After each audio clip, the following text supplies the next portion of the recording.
allegation. Allegation 1 deals with the speaker vote.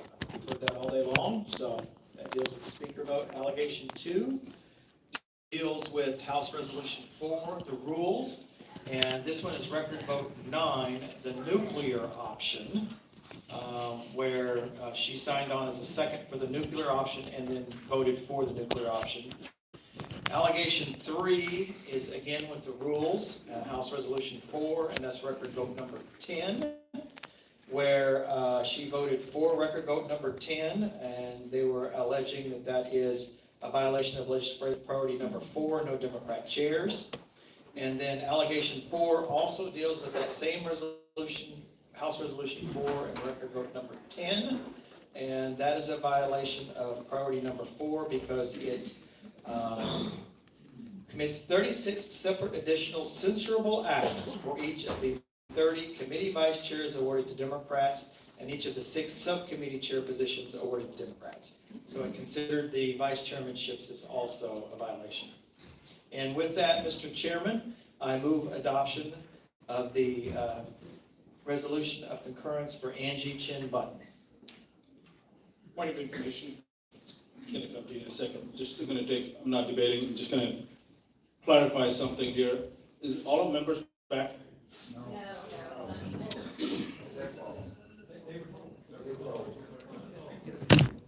All right. There is a narrative here that we're going to be activists here today, and we're going to do whatever we think it is, but, consequences be damned. I can promise you that won't be the case. If the party is liable for something, I will be liable, so will you be. So always remember that when you make activist type of comments that is being live streamed. All right, yes, sir. Jim Pickle, SDA, point of information, and I'm still not clear about this, hopefully I will be after this. Are we allowed to move to strike out any of the censurable acts in these resolutions one at a time? Yes. Okay.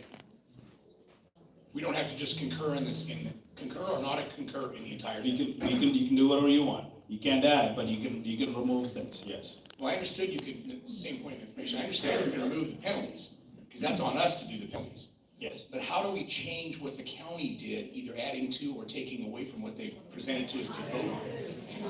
You can't add, but you can remove. Yeah. How do we remove them? They've told us they want this in there. That it's coming to this body. The body have the right to change the resolution. Right. Then I have a motion when it's time. Okay. All right. The resolution is on the table. Are there any amendments or changes to the motion? Jim Pickle, SDA, I move to amend the Angie Chen Button resolution to strike out number 1, which is the first alleged censurable act, because it does not, as Andy Yeller pointed out, does not cite any principle. It cites a plank, 213, and then cites that. You can't debate yet. Okay, so I move to strike out the first one. Yeah, do I have a second on it? Okay, we have a motion and a second. Please explain the. I'll try to be better about that, Judge. Yes, sir. Chairman, Judge, whatever. Yeah, never be one. Okay. Hope not. Okay, so this is again, I'm going to make this motion every time. This amorphous, personal accountability and responsibility thing. This is a classic example of them trying to cram a plank into a resolution to strike. And for that reason, it should be taken out. Okay. Anyone in opposition of this? Yes, ma'am. Leslie Thomas, SD 22. I rise in opposition. It does list personal, that is a personal accountability and responsibility is a principle which is legit, and they use that instead of the LP of banned Democratic chairs, which this would have applied also. So this is a legitimate censure subject. Okay. In opposition? In opposition? No? You're in opposition? Yes. Okay. I want everyone to Sorry, in favor. That's I'm opposition. in favor. opposition. Yes. She just spoke in opposition. Are you in favor? In favor. Okay. Rolando Garcia, ST15. I want everyone to follow this chain of logic, okay? it is not, the speaker vote is not a violation of the Democrat chair legislative priority, because that was done by the rules. And we counted one of the vote to close debate on the rules as a violation of that priority. So now what they're saying, and we're going to see this in multiple censures, is, well, they violated the plank. And by violating a platform plank, you violate a principle of personal responsibility and accountability. So my question for those who believe this is a violation is violating any of the 300 planks in our platform a violation of the personal responsibility principle? 252 planks. Because if so, we now have 252 Rule 44 violations. And this is really disingenuous to try and sneak the speaker vote in under the personal responsibility principle.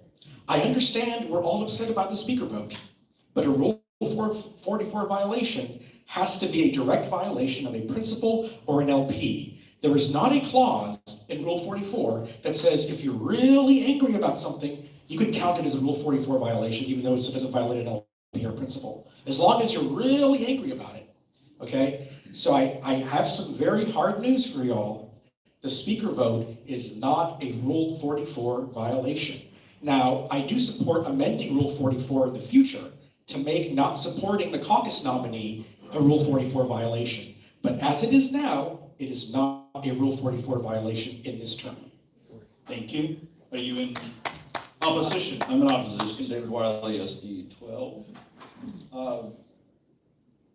It is a principle that you must be held accountable personally for your actions. We can't just say that because we're not the judge and jury, we don't want to hold people accountable. Accountability is equal. Accountability is accountability. When the people who went forward and did not support the caucus's majority for a speaker, partnered up with the Democrats to get the majority, they were not acting with personal responsibility in the Republican Party. And for us to tell the delegates and Republicans statewide that we're going to decide which principles we want to enforce and which principles, well, they're just not enforceable. We'd love to enforce your principles, but we just don't think we can. No, we need to stand up and support and concur with this county executive committee's resolution in this regard. Thank you. Thank you. Are you in opposition of are you in favor, anyone in favor of striking that language from that, which was the first one, right? Okay. No one in favor. Okay. Are you guys ready to call the question on this? Yes. Okay, let's do it. We're gonna go to a record vote. No, not on the amendment. Hold on.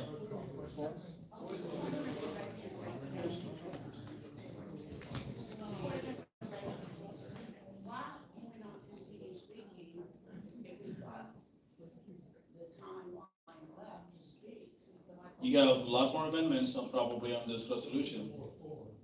This is just one, there's plenty more. We can beat this to death, or we can actually go through the whole thing. It's up to you all. I just feel like being chair of that committee, I had a lot of information, but anyway. You can speak if you want to. I'm not, nobody called the question. Mr. Chairman, Rachel Horton, SD 30. I just rise to speak against the amendment, if that's in order.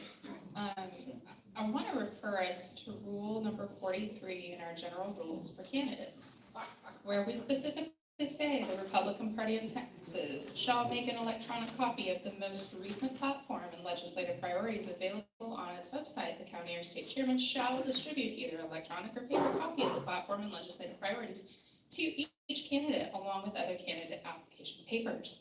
So when our candidates file to run for office, they are given the most recent version of the platform that we adopted at convention. And when they are given that platform, they are given, I'm sorry, what was the plank number again that referred to the caucus vote? 213. They are given that. They know in advance that this is a stand that we expect them to take. And pulling this out of a resolution to censure, I believe damages not only what the local county party has already given us in ranking their priorities, but it also damages where we stand as a convention, as a party, in saying that these are the things we expect our candidates to uphold when you run for office. So if we're looking at that specific aspect of this resolution, I believe that it needs to stay in this resolution. Thank you. Thank you. Deborah, you're recognized. Yeah, I'm gonna keep it quickly. Okay, I chaired the Democrat Chair Committee, and we had thousands of grassroots that gave up their day, their dollar to come to the Capitol. Ultimately, we were shut out of our own house, and this started with this speaker race. So I move that it remain in because they lied, which is a blatant principle. What happened in this speaker race, they held their caucus. David Cook didn't get enough votes. Burrows did not get enough votes. Instead of going to the next candidate and vote, Burrows left with 20 of his posse. So we didn't have the quorum to continue. So it was a bad game. And so I just believe we're going to keep going on, and ultimately what happened with the HR rules and how it came to pass that we did not ban, that they say they banned Democrat chairs, but that was, we were gaslighted because they filled the vice chair committees with all Democrats. And also, the banned Democrat chair priority states that every committee must be majority Republican. And at the end of the day, the Democrats had 58% of the leadership in the House in this last session, and Republicans only had 40%. So clearly that legislative priority failed. They violated it. And it started with this speaker race. So I moved to leave it in.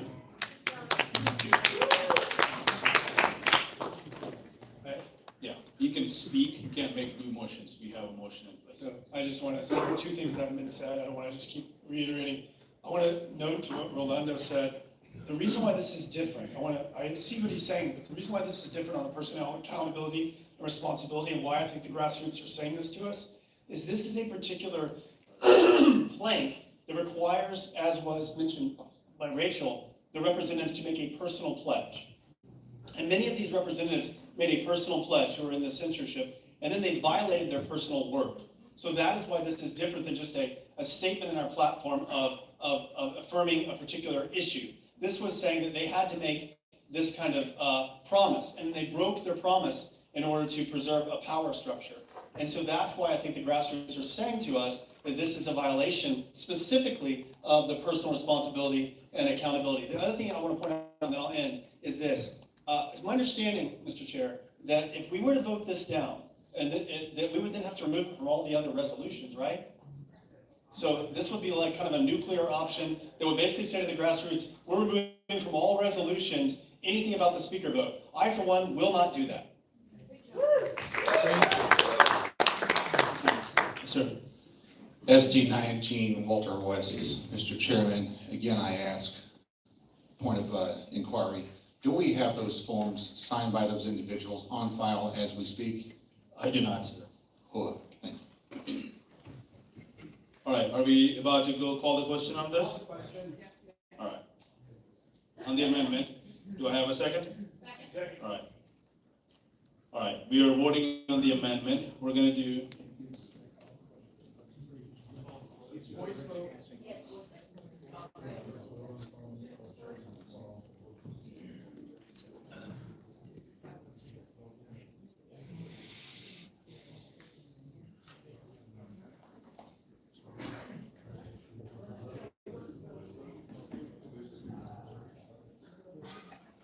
Who moved the previous question?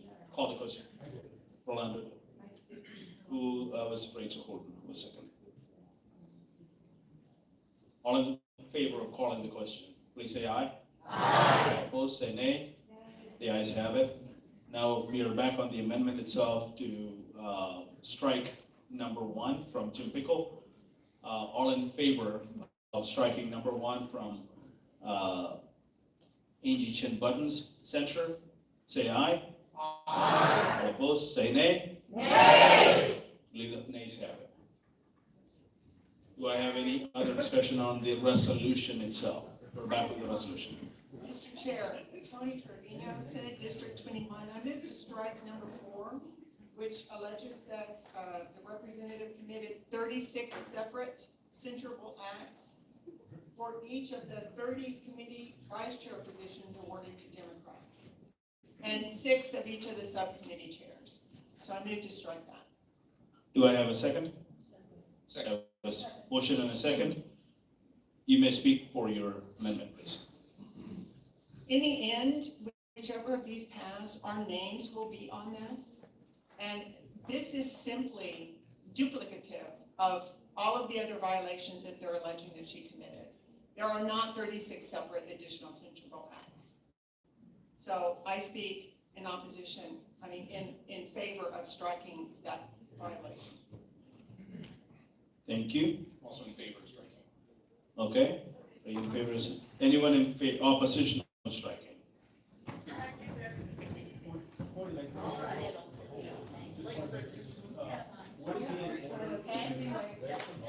Chair, would it be in order to remove, would it be in order to remove this and just call it one censurable act? If we were to make such an amendment, would it be in order? Not at this point, but you can do that. Potentially.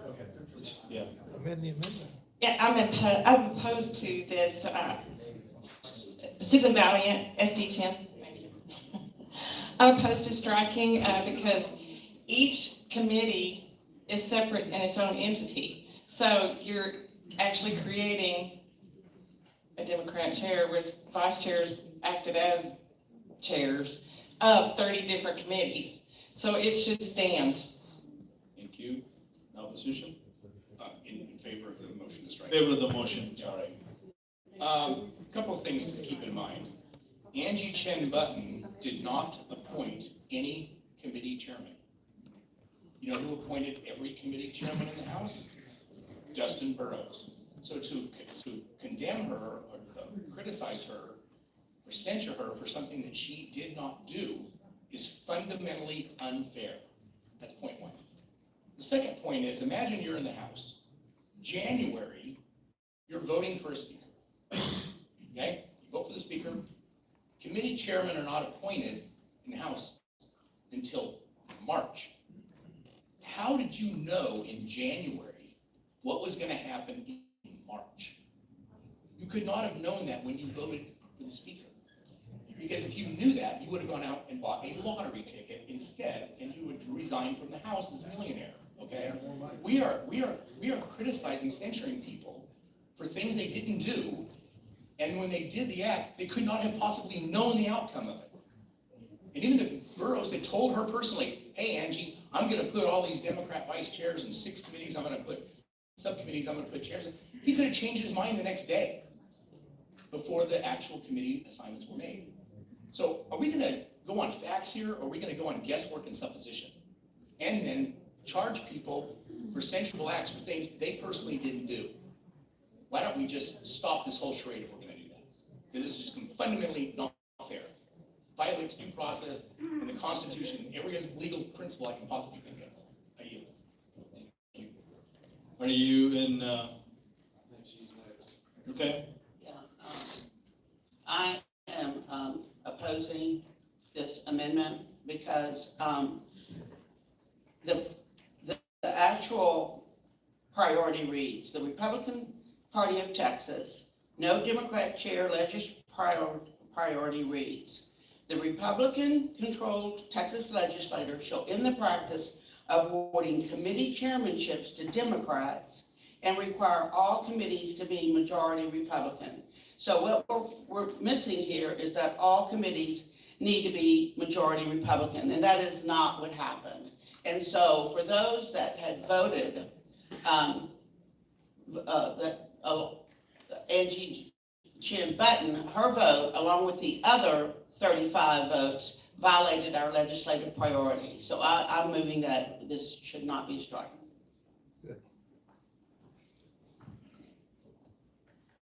Are you in favor? Yes, sir. Rolando Garcia, SD 15. Look really closely at this resolution, and what you will see is they split one violation into 3 violations.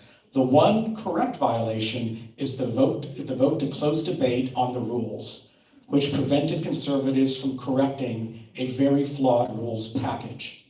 But this resolution is turning that one violation into 3 violations by counting the vote on the overall rules package, which we do not count. And in the task force report and in the task force meeting, we explicitly did not count the vote on the final rules package for many reasons.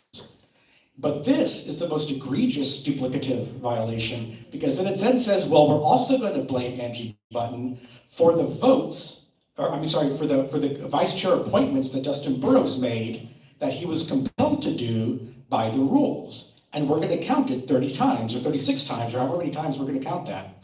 I would note that when we censured Dave Phelan last term, we counted his Democrat chair violations as one violation. We did not count each separate chair as a separate violation. But in this case, Angie Button isn't even the speaker, so she's not responsible for those appointments. She is responsible for voting to close debate on the rules package, which allowed the speaker or compelled the speaker to make those vice chair appointments. But she did not make those appointments. So there is one correct violation here and 2 very duplicative violations. And I'm just surprised to see the chair of that LP subcommittee arguing in favor, because she was there in all the LP subcommittee task force meetings. And we all agreed that there was one violation of this priority. But now she's claiming there's more. I'm sorry, there is one violation of this priority, and the other 2 are duplicative. Thank you. Leslie Thomas, SD 22. We were not all in agreement. I'll just say that. So this is about House Rules 4 and then giving power to Democrats. And our LP says chairs, Democratic chairs. A vice chair is a chair. A subcommittee chair is a chair. They have power. And they were even given more power in the HR 4. And what they're saying is because Angie Chin Button, Representative Chin Button, because she voted for that, these are the consequences that came out of it, which violated our legislative priorities and our LPs. So I want to say this. Rolando was right when he says that the SREC did not, they combined rural. You need to address me. Yeah. Okay, I'm sorry, Mr. Chair. The LP, Rolando's right when he says that the task force, that the SREC voted to combine the nuclear option with the HR 4 vote. He's correct about that. However, the power of the censure belongs to the precinct chair. They have all the power. They pull the trigger. If they don't pull the trigger, nothing happens. And it's their interpretation, and they take it to their CEC, and they collaborate, and they pass things. So our Rule 44 Task Force and what the SREC decided on is information only to them. It is not controlling. And if this is the way they see it, and it is reasonable, I suggest that we vote for this as support of their view of it, if it's reasonable, and I believe this is reasonable. Thank you. I don't see anybody in this. Likewise, I'm against striking this. Dale Lindman, SD4. Mr. Chairman. For the same reason we've heard, and so I'll be very brief because I'm just kind of piggybacking on some items that were mentioned. But I come from a long insurance background, and there is something called proximate cause. And once you create a cascade of chaos, you can't say, well, that way over there is not because of what I did over here, when it's directly tied to it. Also, when my dear, good, esteemed friend, Mr. Pickle said a moment ago, there's no legal doctrine for this, for holding House Rep Chen Button responsible for these, there is something called a law of parties in Texas. And so she created one act that opened the door for the next, and I think she should be held accountable for all those items, unless someone can give good reason. If I was telling Lydia here, if I light your garbage can on fire and it catches your house, I can't say, don't hold me responsible for the house because all I did was your garbage can. Yeah, you created this, it caused a whole other set of cascading chaos in our party. Why are we all here today? What's the reason of all of us here, this time, sweat, money, energy we put into this for the last year, were these reasons? And exactly what Leslie just said, these CECs that pass these censures, we always say we need to defer to their judgment. To them, this is real. This is exactly what they're saying is the problem. And I do think we should take great gravitas in listening to their complaints and their concerns and not just dismiss them out of hand over, we don't think it's right. I've heard a lot of people against this, though, they say, I don't agree with this. We need to concur with the people that are there on the ground and know their reps better than we do. That would be my my point for keeping this in and not striking. Thank you. Thank you. All right, that looks like that kind of concludes the debate on this. I don't see anybody else. All right. Well, I just want you guys to know, we don't have to speak for 30 minutes, even though we have 30 minutes. It's the maximum, not the minimum. All right, we're gonna go to the resolution itself and amendment. Yes, we have an amendment on the floor. Okay. All right. Since there are no additional debate on this, we're gonna go to a voice vote. All in favor of striking number 4, please say aye. Aye. All opposed, say nay. Nay. We're gonna have a division on this. It's click. It's much easier to do the clicker, right? Yes. All right. Point at Micah. It's right here. And if you are in support of the amendment to strike, press 1. If you're in opposition, 2. And if you're abstaining, 3. Support 1, opposition 2, abstain 3. Susan Lucas, Caitlin,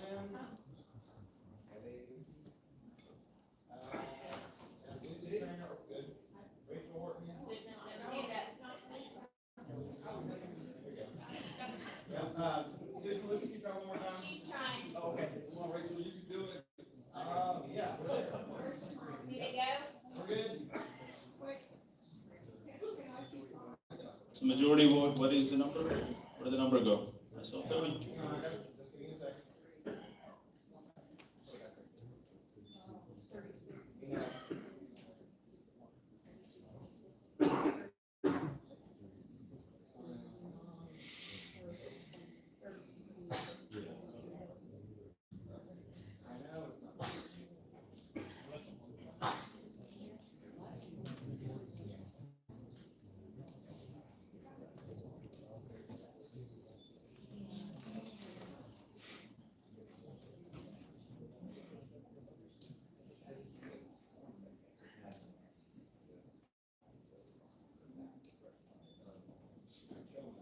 This is the correct code on both files. Start at that page. Cancel out, put it back.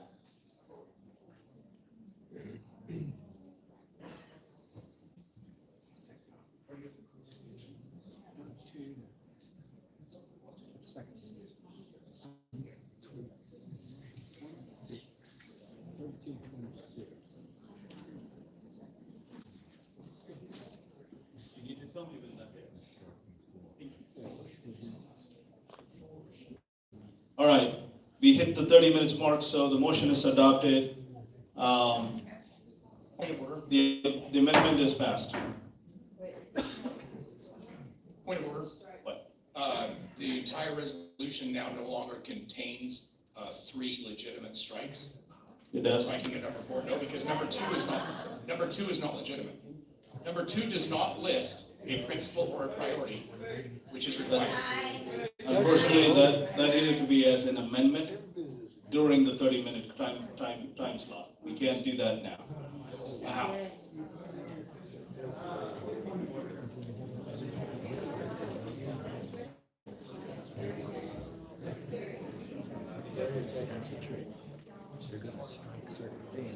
Point of order is to, point of order Yeah. is to reject this resolution because it does not have 3 strikes in it, Rule 44. And I'd like a ruling of the chair on that. So it was not legitimate.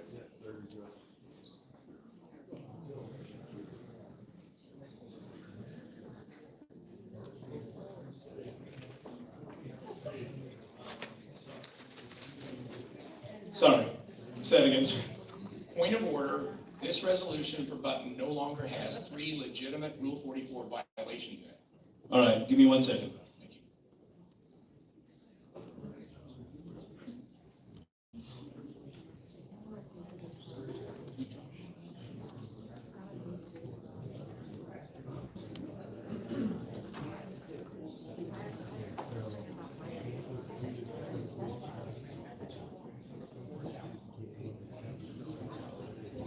All right. I'm gonna rule that out of order. The reason is, if we needed to remove anything, the body have to have it as an amendment, and we worked through it, just like we did point number 4. I'm not asking to remove it. I'm saying it's not legitimate under our rules. That's right. Since number 2 is in there, we didn't go through that process of it, it stays in, and it counts as one of the rules. You can strike it. It counts even though it doesn't violate a rule. Mr. Chairman, That is your opinion at this point. That's not what the Dallas CAC said, so it stays in. Mr. Chairman, I believe I can clarify this.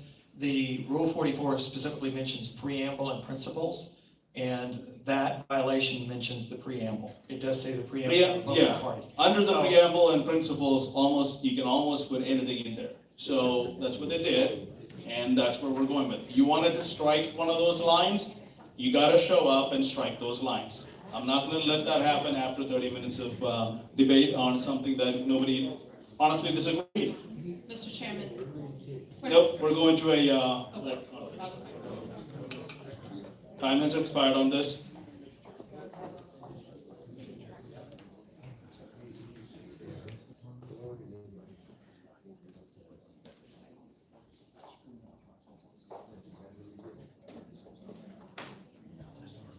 So this just concur with the Dallas County GOP's resolution. This does not enforce any penalties. The penalties we will go into right after this. Are we ready? Yes. All right, we'll take 3/5. All in favor of concurring the resolution against Angie Chen Button from Dallas County Republican Party, please press 1. All in opposition, press 2. If you want to abstain, press 3. 1 to concur, 2 to oppose, and 3 to abstain.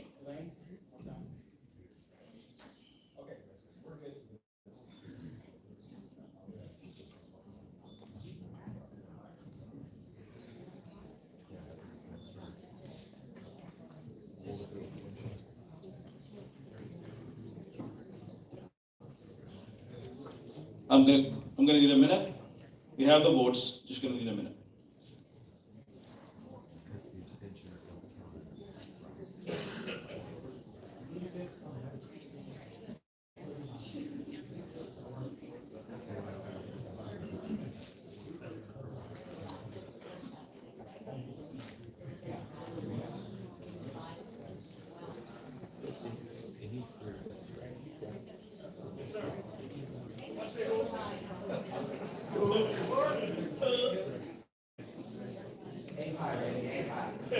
Micah, what's the numbers?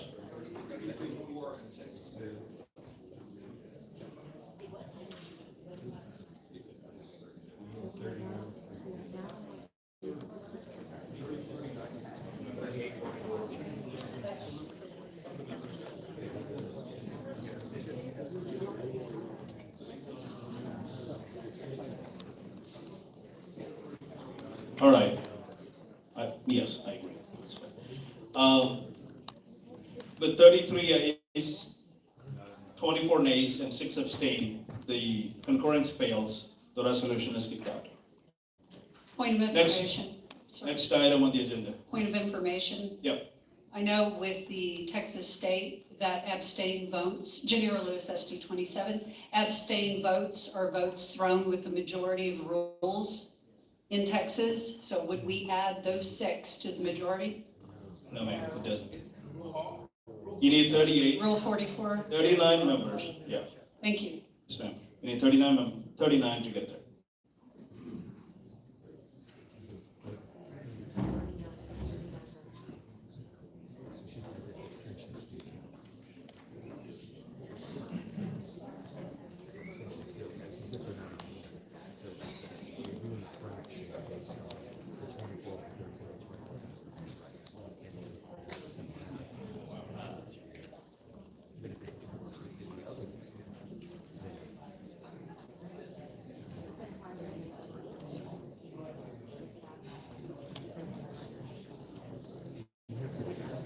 Okay, Mr. Chairman, the next resolution is the resolution of concurrence for Representative Cody Harris as presented by Henderson County.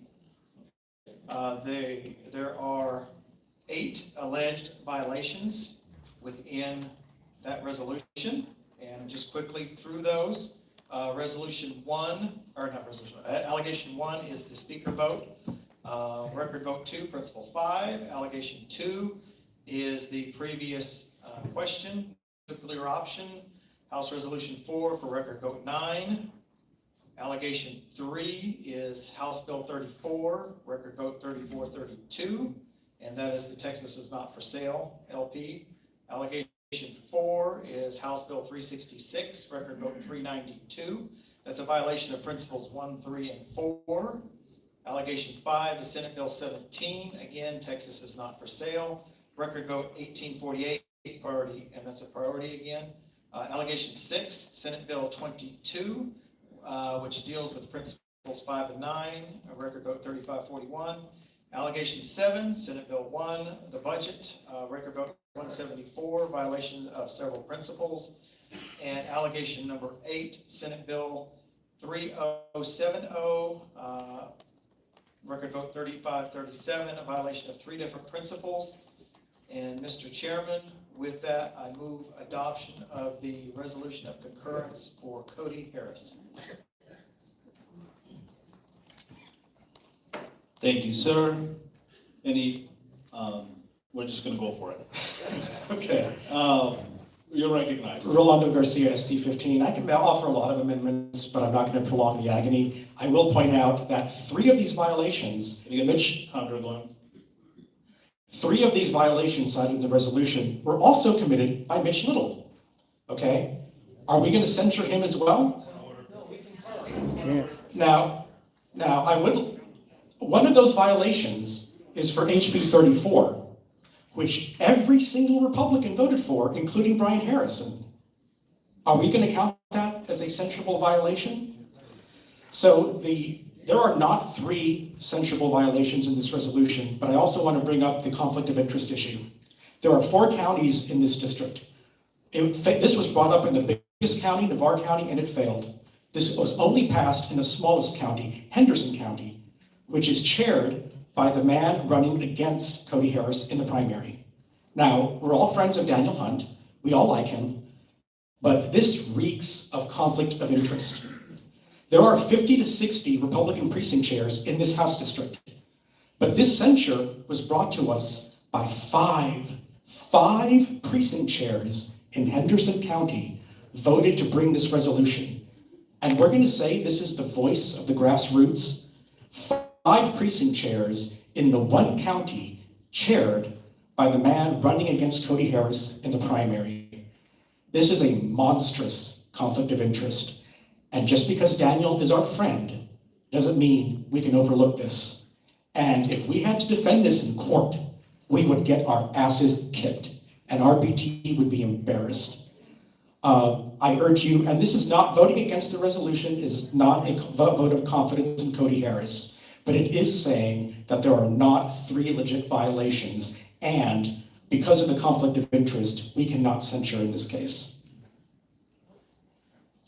Thank you. Point of inquiry, Mr. Chairman. Yes, ma'am? Was that a motion or was that just speaking for or against the Speaking, censure? speaking against us. I would like to speak in favor of the. Sure, motion. please. Lydia Covey, SD3. Rolando brought up a point that Daniel Hunt is chairing Henderson County. He actually stepped aside as the chair during this process and let his vice chair run the meeting, so he knew that would be a conflict of interest, and so he stepped aside. So I don't think that should be taken into consideration because he did the honorable and right thing.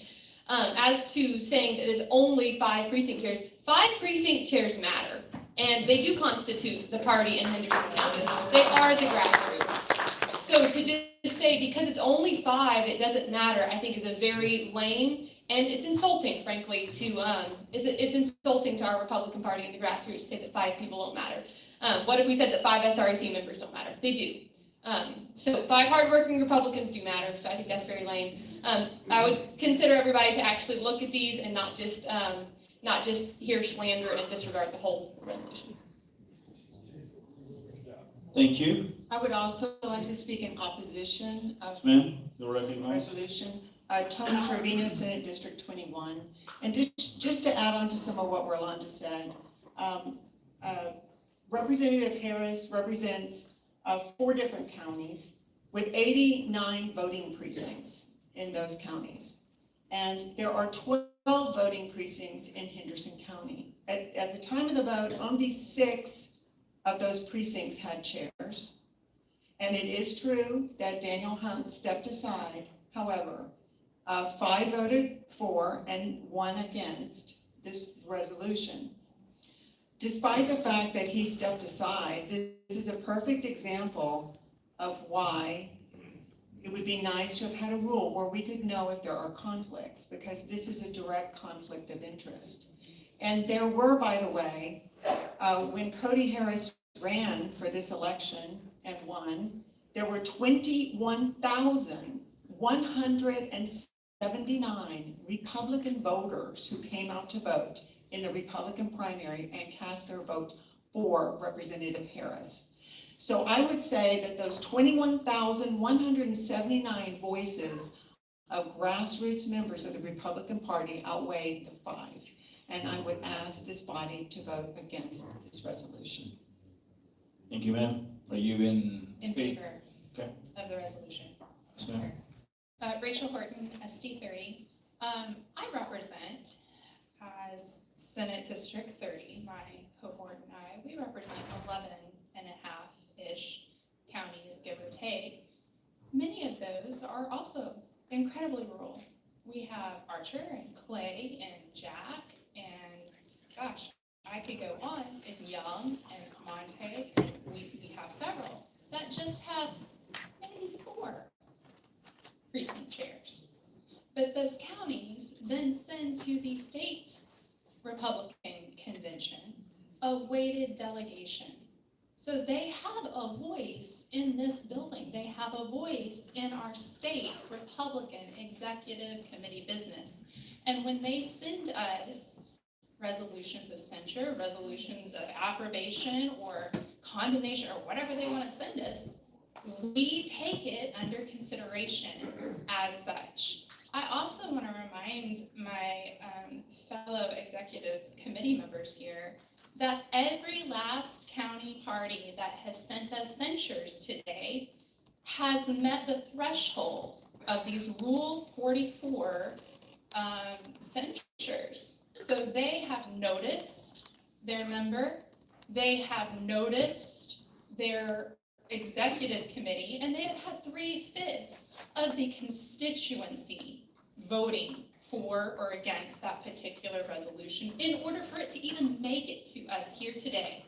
So discounting a resolution because of where it came from, members, it has met the exact same threshold that it would have had to have met in Calhoun County, in Dallas County, or in Denton County, or Harris even, if we had gotten any from there. Thank So, you, no, that's fine. Let's make it about the resolution, not about precinct chairs.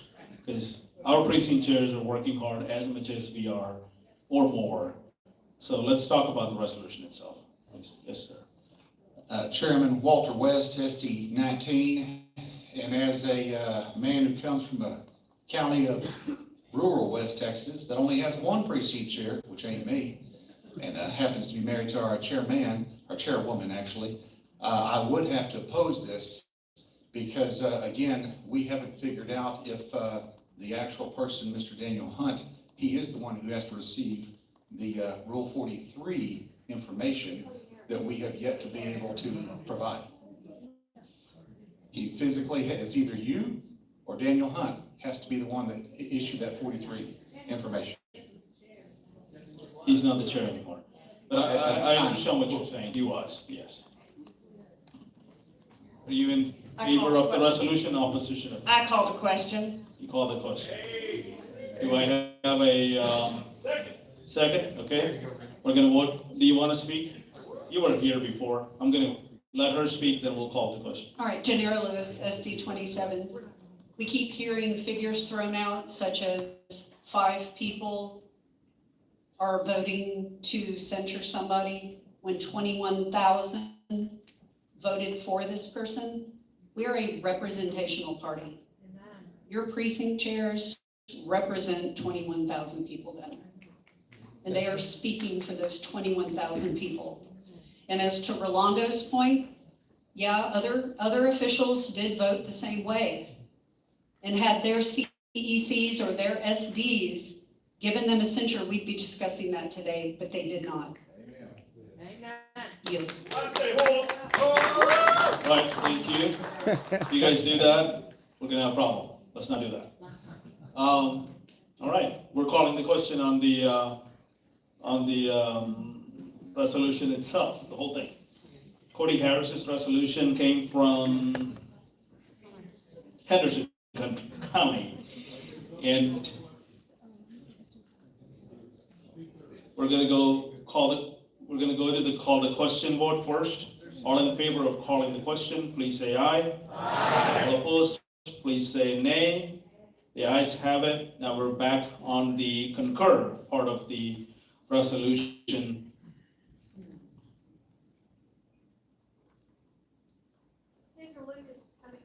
Susan Valiant moved.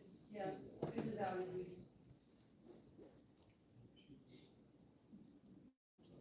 All right, we're good. Yeah, we're voting on the resolution, the concur part of it. If you concur with the Henderson County resolution against Cody Harris, please press 1A. Hold on, are you guys ready? Okay, please press 1A if you are against concurring with Cody Harris's resolution from Henderson County.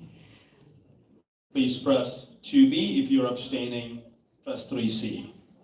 1 to concur and join the Henderson County against Cody Harris, 2 to oppose the resolution, and 3 to abstain.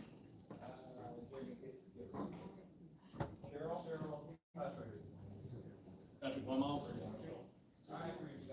Other Patrick.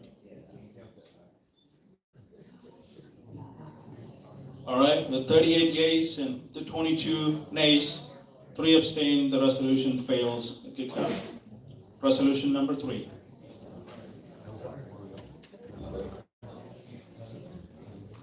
Mr. Chairman, the next resolution is the resolution for Stan Lambert. This is a concurrence with a resolution from Taylor County Censure. There are 8 alleged actions of violations of the principles and or legislative priorities, and the requested penalties are 1, 2, and 3. Just a quick review of those alleged actions. The first one again is the speaker vote. Record votes 2 and 3 for Principle 5. Allegation 2 is House Bill 2858 and record vote 2198 against Principle 9. Let's see. That's a border enforcement bill, by the way. Allegation number 3 is for the rules package, House Resolution 4, that's record vote 9. They said that was under priority number 4. Allegation number 4 is House Bill 805. This is one of the electric grid bills. Record votes 343 and 392, violation of priority 6. That was one that was not in the task force report, as Rachel pointed out earlier. Allegation number 5 is House Bill 1359, another secure the electric grid bill, priority 6, for record votes 1079 and 1149. Allegation 6 deals with the Shaheen Amendment to SB number 17 with foreign ownership of land, and that was record vote 1848, priority number 7. And let's see, allegation number 7 is House Bill 366, record vote 834, 981, principle 1. And the last one is allegation number 8, House Resolution number 4 again, but this is record vote number 10, principle number 8. So again, that's deals with the rules package. So, Mr. Chairman, with that, on behalf of the Resolutions Committee, I move the adoption of the resolution of concurrence of Representative Stan Lambert. Thank you, sir. All right, I guess we're going for it. You're recognized.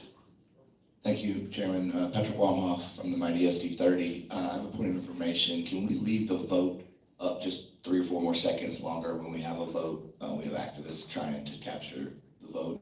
And It's a record vote. It will be published anyway. 3 seconds, all I'm asking. Sure. Thank you, sir.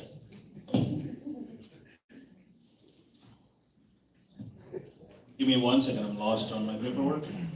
I asked for 3. Don't think they're going to go back to that one, but we can do it from now on.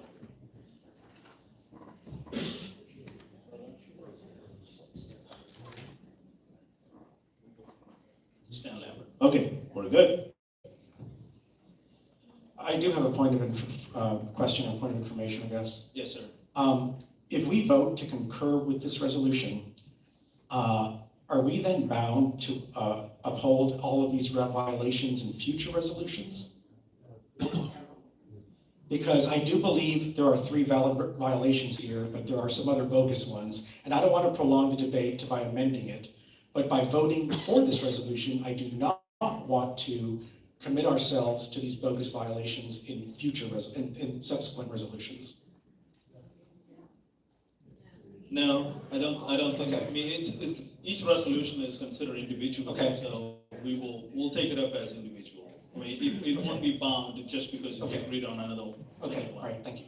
Like you said earlier, some of our other members had voted in same way as some of them who are getting censured today, or are considering. So yeah, it won't be same. Yes, sir. Yeah. Looks like there's no debate on this. Are you all ready to go and cast your ballot?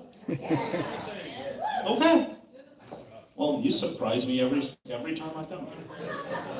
You guys ready? All right. Since there is no debate on this resolution, all in favor of concurring with the resolution, please press 1. All opposed, press 2. And if you're abstaining, press 3.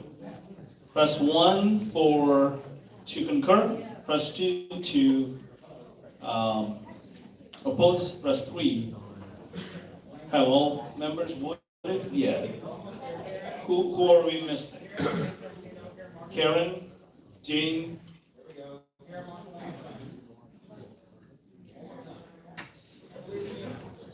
Karen, one more time. Pointed at Micah. Point it down to Micah. Yeah, there you go. You got it. There is nothing on the screen. It's just a screen. We just display. Micah receives everything. That's why he's bald. Blonde is what I meant to say.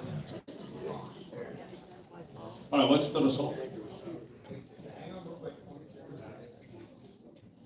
All right, with 44 yeas, 12 nays, and 7 abstain, the concur part of the resolution passes.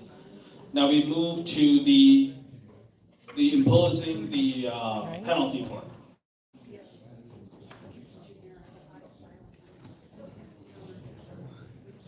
This is the guy who's not running, right?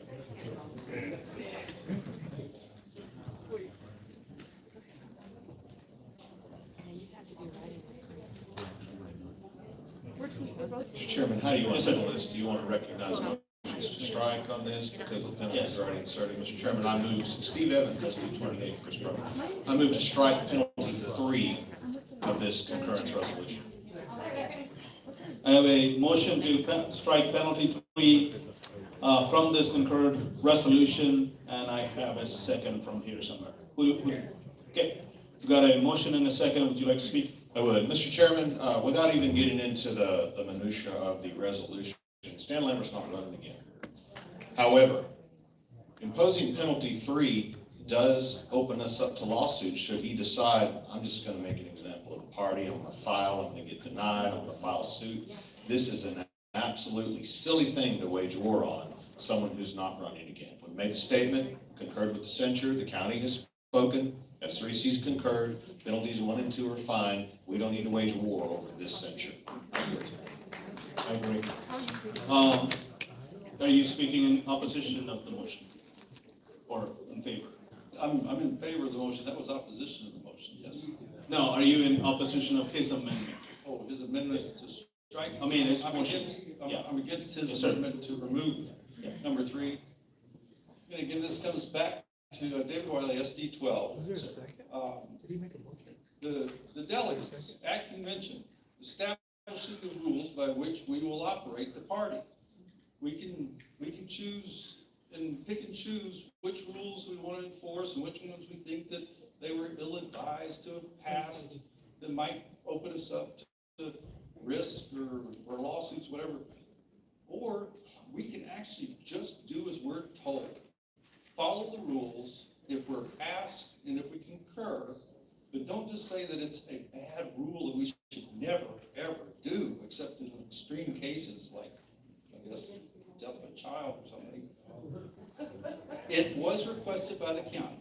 It was listed as a valid response by the delegates at convention. Let's do what we have been asked to do and not remove this from the punishments. Thank you. Thank you. Mr. Chairman, Chris Bro, SD3. The intent of these precinct chairs was to prevent this gentleman from running for office again. It is effectively, as our great legal counsel said, the death penalty. This person has already served his own death penalty. He is not running again. There is no need for us to waste ammunition firing against a guy who is not going to be in the race. We do not need to bar him. He's already gone. So these precinct chairs and this censure is already successful. Thank you. Right. Are you in favor or in opposition of? Favor of striking number 3 out. Okay, we just had one. Are you in opposition, sir? Yes, ma'am. Right, so Gennaro Lewis, SD 27. So the point of the death penalty, it's not really a death penalty, it's a timeout. It's 24 months, and I understand the man is not running, or so he says. I'm sorry, sir, I'm supposed to address you. He may run again. And by, this is a statement. I'm not asking for us to give him penalty 3, but we need to not take it off the table every time we come around to one of these censure votes. Pick one you like and support it. These people can run again. Just because they say they're not running doesn't mean they aren't. And stop running from the lawsuits. They're going to happen no matter what. Yield. I'm going to disagree with the last statement. That's not how the lawsuits work. But yes, sir. Jim Pickle, SD8, I'm in favor of striking penalty 3. You know, I actually agree with a lot of what's said on the other side of this. I really do. But the problem is, we are here and we are not a rubber stamp for the counties. The delegates told us, SREC, exercise your independent discretion, and we're going to give you the ability to decide what penalties are imposed. If we have to just rubber stamp what the county said, we want penalty 3, then we're wasting our time. It's just, two people are saying, one of us is redundant. They did their job. They looked at the legislative action of the rep. They decided to censure him. which is not what we're doing here. That's done, the censure is always gonna be there. What we're designed to do, under the rules, is concur or not concur, and then use our own judgment as to what the penalties are. The Legislative Priorities Committee that gave us this report, we made a mistake. We should have left out the penalties from the report, because those are not part of what the county gets to decide. We get to decide those. And next time, we'll hopefully do better. This is the first time we've all done this. We're gonna make mistakes. And that's why we're having to strike these things, instead of what we should be doing is deciding to add them in. Because we put them in the report, and now we have to strike them out. So, for everything everybody said about penalty 3, don't fight the battle, don't create a lawsuit when you don't need to, all that's legitimate. But the other point is, and I think it's missing here because we're not even using correct language. I've heard 10 times people saying, hey, we're gonna censure this person. That's already done. The censure is over. We can't take that back. All we can do is either concur or not concur, and that's precision of language, and it makes a difference. And then impose penalties or not impose penalties. But we don't have to do what the county told us to do. That's time, Jim, sorry. 1 second. It better be a point of inquiry. Okay? Come up, you need to stand in line and do it just like everybody else. Is this particular representative's all in one county or in multiple counties? Just clarification. It is in multiple counties. So it would be to you? Yes. Mr. Chairman, Rachel Horton, SD 30, I'm against the motion. Yes, against the motion. Okay. Yes. Okay. Sorry. I'm against the motion, not necessarily because I oppose pulling, or let me rephrase that a little bit. So Representative Stan Lambert, as we all know, is not running again, and that's totally fine.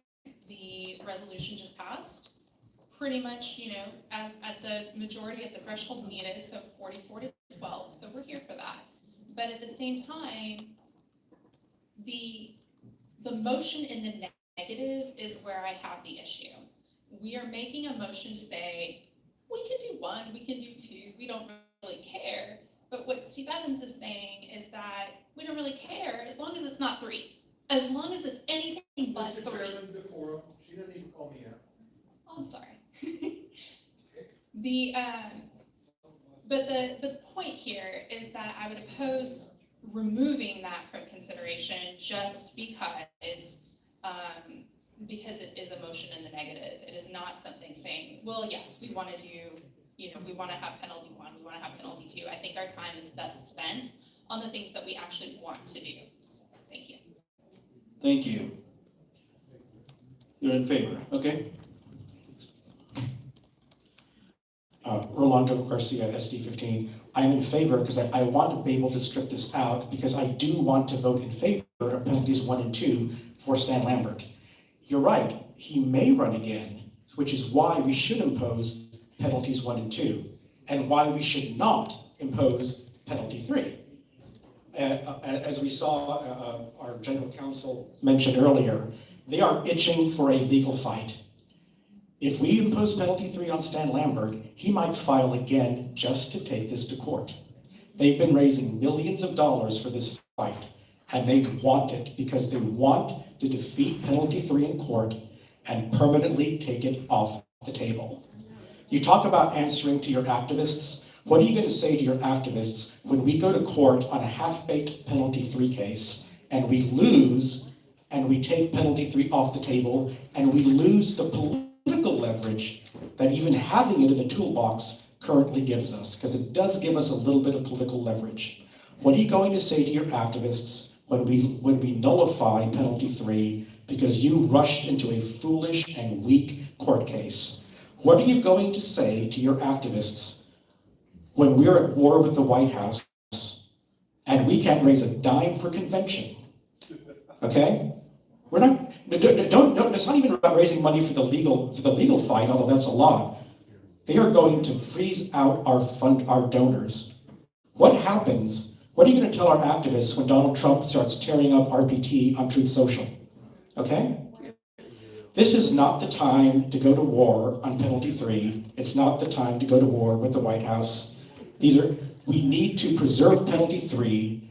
We need to pursue a penalty 3 case after we have won the closed primary case and move forward with a strong case. Point Point of information, You're gonna have to show up. I'm not doing the point of information. just a point of information. Yeah. So if we remove the penalty for Lambert, does that mean we're gonna have to remove the penalty for all the resolutions? No, it's just individual censures. Mr. Chairman, Ken Moore, SD 11, let's call previous question. Okay, we have a call the question on the amendment. Second. We have a second. All right. All in favor of calling the question, please say aye. Aye. All opposed, please say nay. No. The ayes have it. Now we're back on the resolution itself. No, I'm sorry, on the amendment itself. All in favor of striking penalty 3 from Stan Lambert's? Yes. I want to do it this way.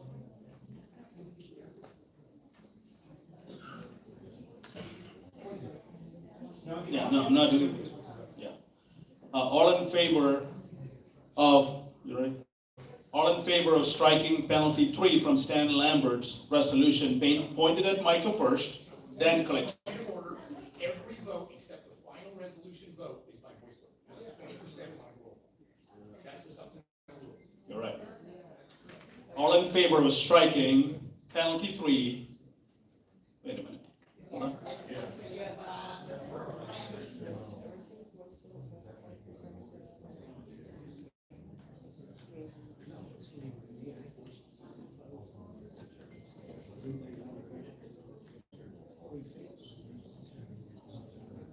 Okay.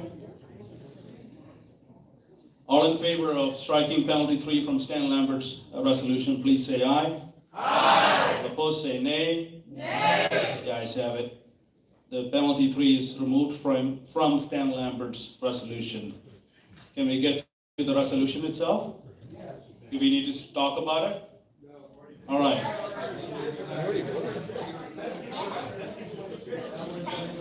Currently, there's 2 penalties, isn't it? Call the question on the remaining penalties. Sorry? Call the question on the remaining penalties. Okay, call the question on the remaining penalties. Point of order, there's no motion on the other penalties. We don't need a motion on those because it is part of the censure itself. I know what you're trying to say, and I agree with you. Unfortunately, when we brought the entire resolution, we brought all the penalties with us. So now we are striking penalties. We can't add a penalty. We don't need to add them because it's already there. So we're going to, if we don't do anything now, 2 penalties remain on the censure. I know, I agree with you, but this is where we're at.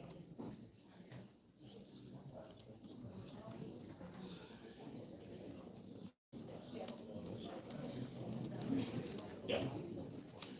Are we good? So we're gonna go to penalty 1 first, then we're gonna do penalty 2.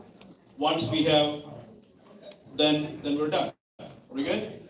Each penalty needs 3/5. Are we good? All right. Can we see the penalties on the screen? You should have been reading this. If you don't want to know penalties at this point, we have a problem.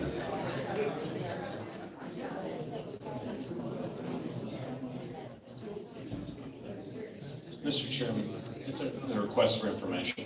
Yes, sir. Did the resolution as presented to the body contain penalties? Yes, sir. Okay. Is there a need to vote on each penalty individually, or do we just take a final 3/5 vote on imposing penalties that no one stood up to move to strike? No, sir. I would rather take it on individually. The reason I would want to do that is I want to know who is supporting which penalties, because when I have to go to court, I want to know who was there, who was not there. Are you asking us to suspend our supplemental rule that just calls for one final vote? That's what you need, Mr. Chairman. We can certainly do that. No, the Rule 44 says impose the penalty that we So we decide. take we've presented that resolution with them already in there. So we would just take a final 3/5 vote to impose the penalties, plural, that are already in there, not to each one. That seems superfluous. Unless you really need that to move forward.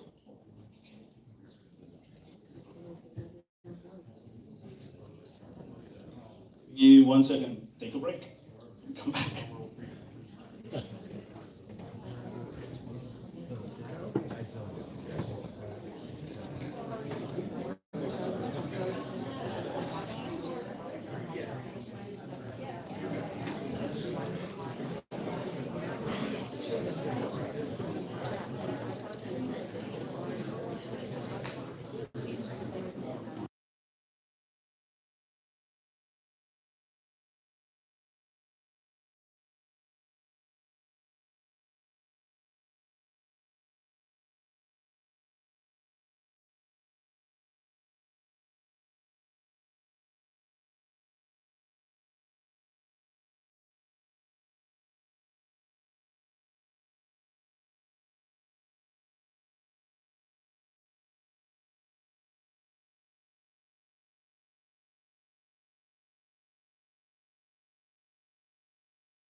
It makes sense to you why I'm pushing this direction.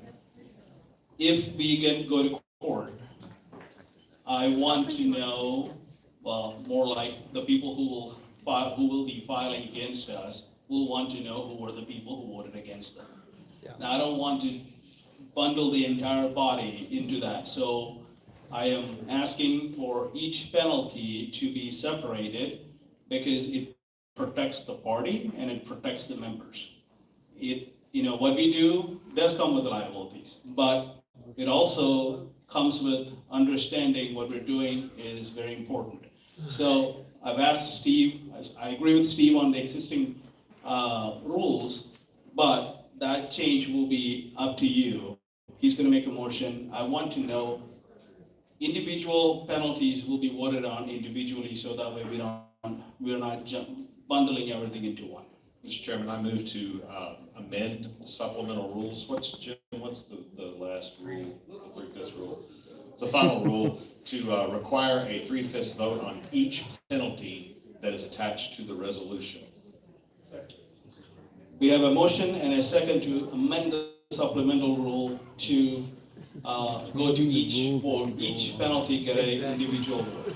I'm not willing to get to change the rules. You can, you want to speak? Well, I mean, it's very clear that if this information is going to be requested, and it's going to drag every single person into a deposition to say how they voted, possibly, this avoids all that if we just publicly vote on each penalty by 3/5. What do you need, Virgil? However you need to modify it, I'm just moving to amend the supplemental rule to require a 3/5 vote on each penalty, imposition of each penalty, which still consistent with Rule 44. Yeah, paying for 64 members deposition is expensive. That's what I'm trying to say. Point of information. Yes, sir. The current supplemental rules require voice vote on everything except the very final resolutions concurrence. Yeah, that's what we're going back. And so now what we're going to do is we're going to make 3/5 for each penalty. That's always been like that from the Rule 44. We're just changing, instead of all three bundled into one vote, we're gonna do one at a time. That's all we're doing. Okay, I don't understand because we originally said everything stays in the resolution unless it's struck out. That's correct. Nobody's voted to strike out penalties 1 and 2, so they're still in there. That's right. So why is the resolution as a whole remaining, with everything still in there that wasn't struck out? Why isn't that ripe for a 3/5 record call vote on the entire thing? Because some members would want to put penalty 1, some people would want to put penalty 2, some would want to put both of them. So this gives them the opportunity to do that. To what end? What The end of what's the reason for that? That clears up who wants to have penalty 1, who wants to have penalty 2, who wants to have penalty 1 and 2. So you're giving some people cover for not having to give a deposition, is that what you're saying?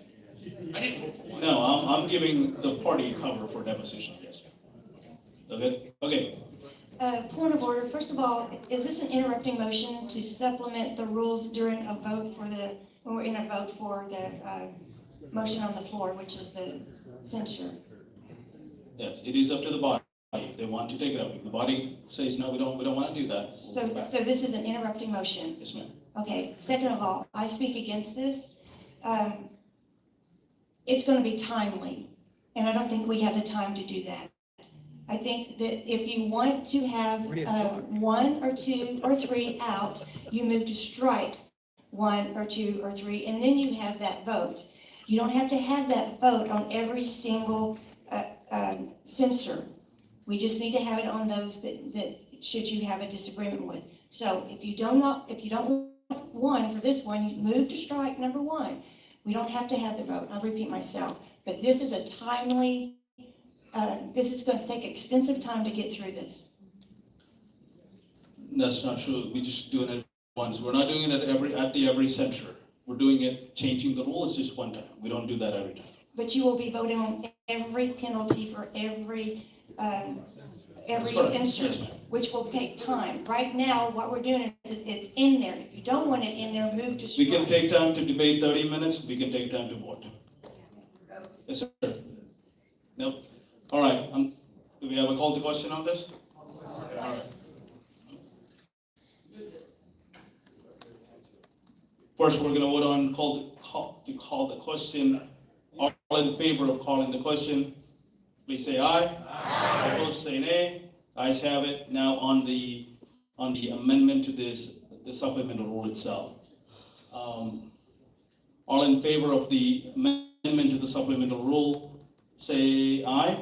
Aye. All opposed, say nay. Nay. Need a division on that. We're going to go record vote on this. All in favor of amending the supplemental rules to add the language to have individual vote on every single penalty, which is 3 of them, say aye. Click 1A. If you are opposing it, click 2. And if you want to abstain, 3.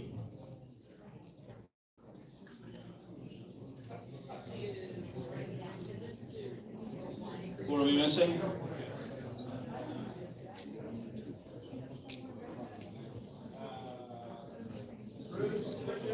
Bruce Bishop.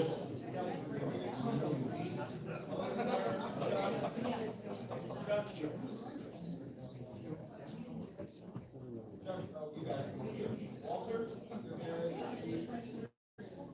then Paul Hill, Christian Bill. Paul Hale, Christian Miller.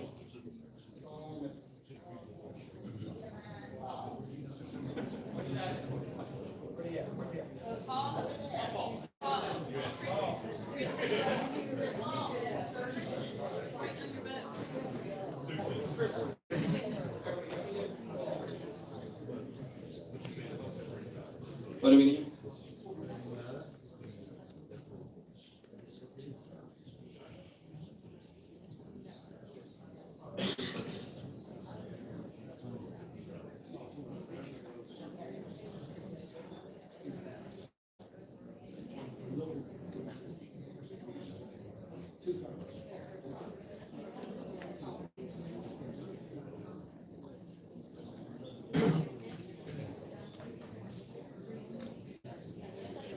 Okay, with 34 yeas and whatever, what's the nays?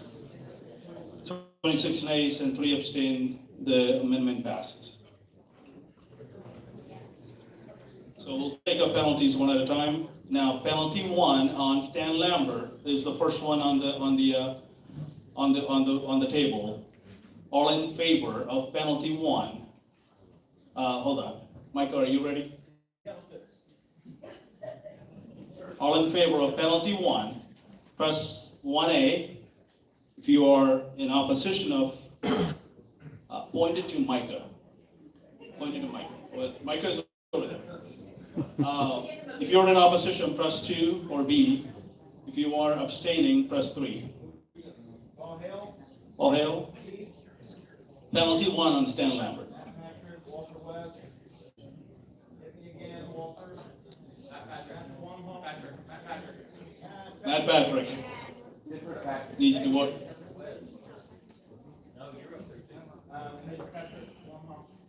Patrick Walmoff. I'm missing you. All right. Pointed at Micah.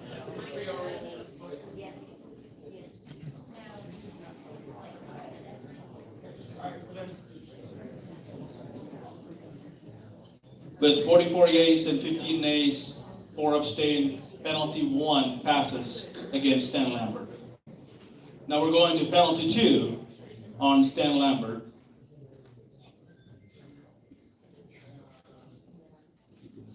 Hold on, we're not ready yet.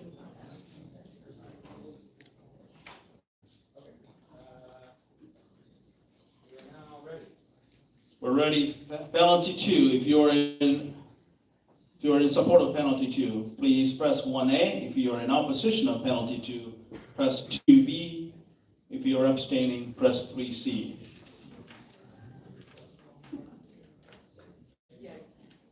Paul Hill, Jerry Fisher. Keith again, please, okay, Stockton. There we go. Jim Marshall, Keisha. Paul Hill, try again. Paul Hill. For you and Kristen both. Where the Paul? Paul? Both clickers.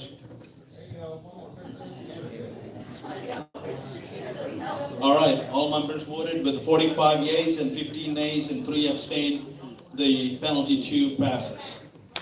Thank you. We are on the next resolution.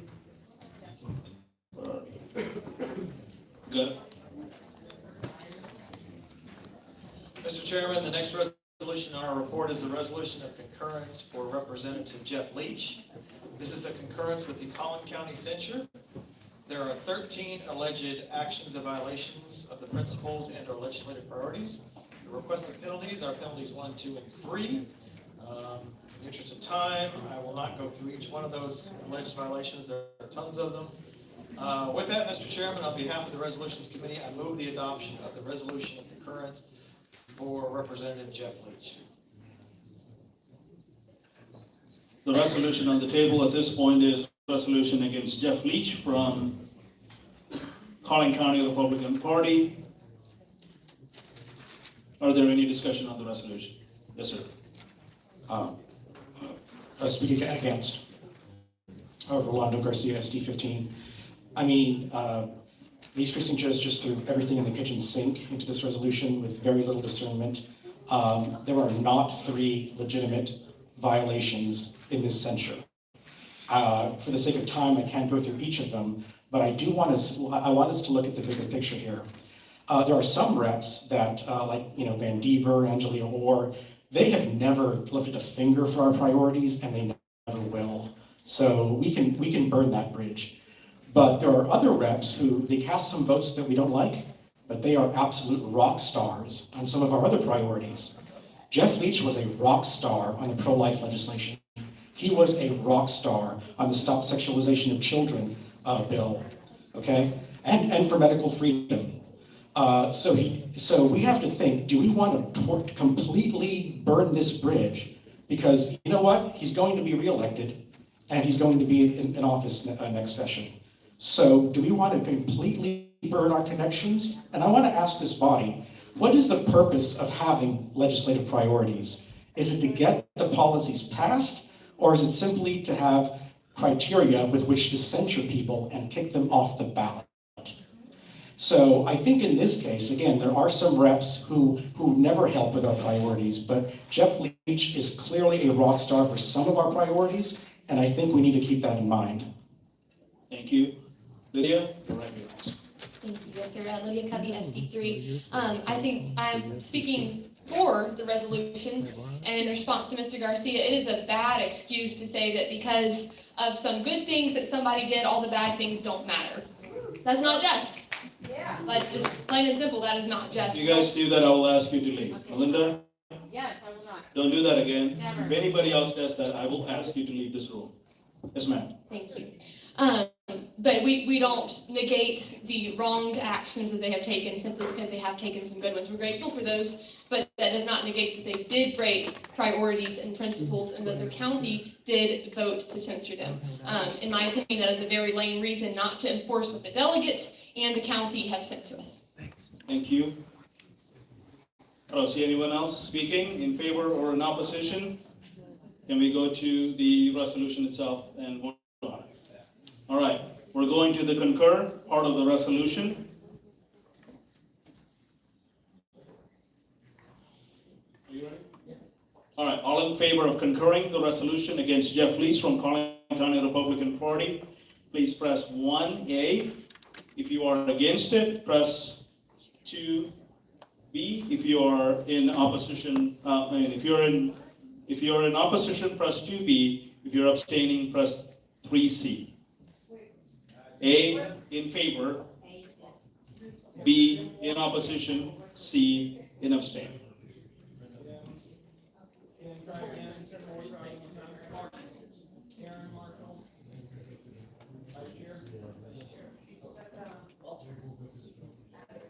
One more time, try that again.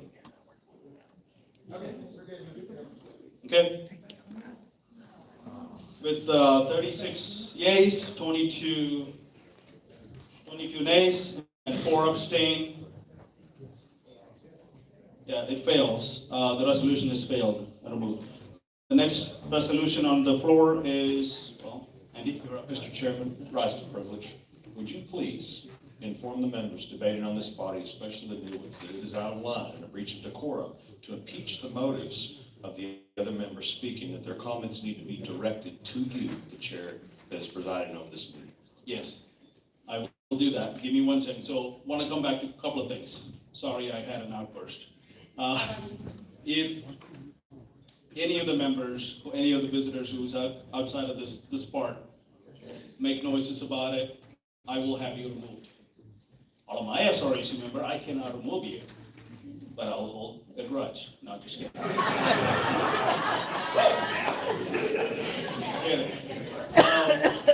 I do want to make sure that we are in decorum because this is being live streamed. We're going to have, when some members said this is being watched by White House, it actually is literally being watched by White House. They want to know what we're doing, why we're doing it, and they have their opinion about it, and they're very strongly expressed it, and I shared that with you guys this morning. So I'm going to leave it at that. But what I want to tell you is, when you guys are debating, keep it to your points, to the resolution. Don't insult the counties, don't insult the precinct chairs, don't insult each other. There is no need to do that. If you don't have enough substance in your argument to talk about the resolution itself, you don't need to speak. So let's just move forward from there. Andy, your rest. Mr. Chairman, the next resolution in our report is the resolution of concurrence for Representative Morgan Meyer. This is a concurrence with the Dallas County Censure. There are 4 alleged actions of violations of the principles and or legislative priorities. The requested penalties are 1, 2, and 3. The details of those you can find in the document. I will point out that number 4 violation, we did remove from Angie Chen Button, and these exact same 4 violations are in this Morgan Meyer resolution, just so you know. So with that, Mr. Chairman, on behalf of the Resolutions Committee, I move the adoption of the resolution of concurrence for Representative Morgan Meyer. All right, let's get to it. Mr. Chairman? Jim Pickle, you're right. Jim Pickle, SDA. For purposes of just bland consistency, we did not concur in the resolution against Angie Chen Button on the literally verbatim strikes that are in this one. I'm sorry, we agreed on we're not going to do one resolution is not going to equal other resolution. We're going to pick it up individually. Okay. You can speak against it. I'm speaking against it Yes. because, again, let's say you're in court. You've got 2 identical resolutions. This guy gets censured, this guy doesn't. You're the judge. Judges hate inconsistencies like that more than they hate being lied to. Okay? Just telling you from experience. Okay? That's called arbitrary and capricious conduct. Okay? It's a no-no in court. If we ever had to go to court on Button or Meyer, and they would bring this in, because they're going to, we will just, I don't say this as a lawyer very often, there's a 99.9% chance we'll lose.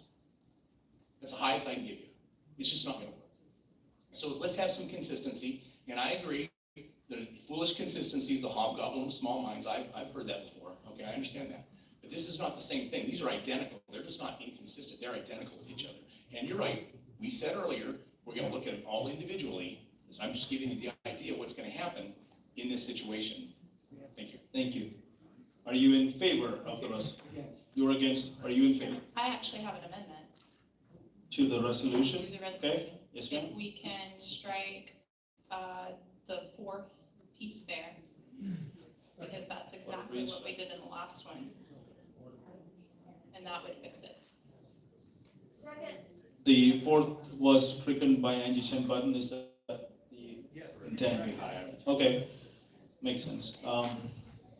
The motion is to strike number 4 from Morgan Meyer. Got a second?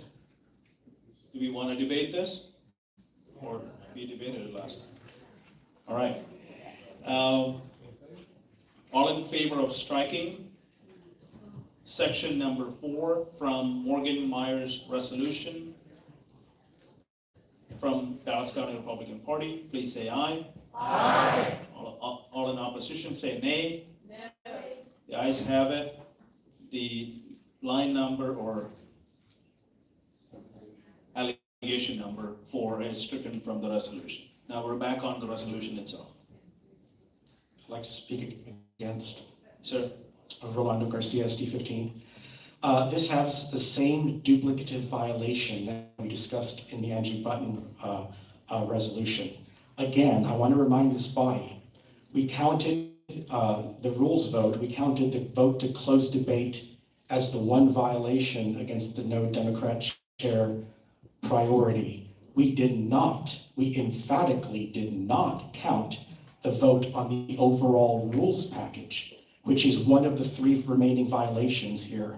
We did not count the vote on the overall rules package because it had good parts, like not getting rid of Democrat chairs, but it also had the bad parts, like appointing Democrat vice chairs. So whether you vote for or against the rules package, it could have been a violation of the priority. And this is why this body repeatedly did not count the vote on the overall rules package as a violation. We counted the vote to close debate. So once you take that out, there are only 2 legit violations, and as in my view, only 1 legit violation in this resolution.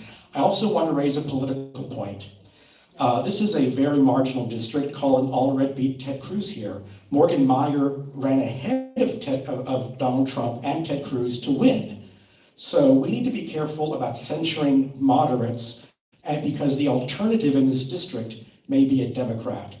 Morgan Meyer is more moderate than we would like, but he voted for our new map. He voted for our pro-life laws. He voted on our Texas land not for sale laws. He voted for our stop sexualization of children bills.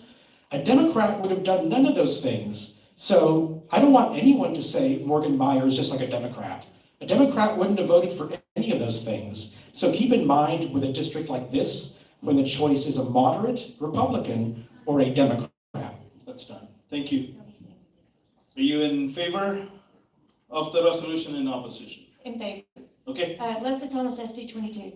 I would like to remind the body that just because the SREC voted with Rural Task 44, whatever they voted for, that does not bind the precinct chair and the county chair. That was for information only.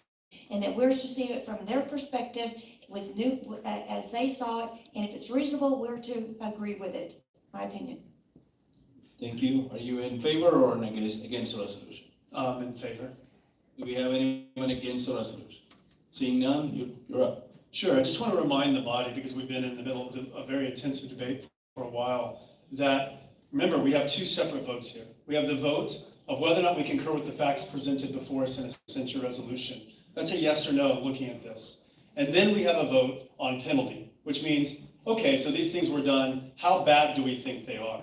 So remember, I'm hearing a lot of evaluations on how bad things are. That is for the consideration of the penalty phase, not the consideration of whether we concur with the facts presented before us. So I would say, hey, if you believe these facts are true, then vote for the censure.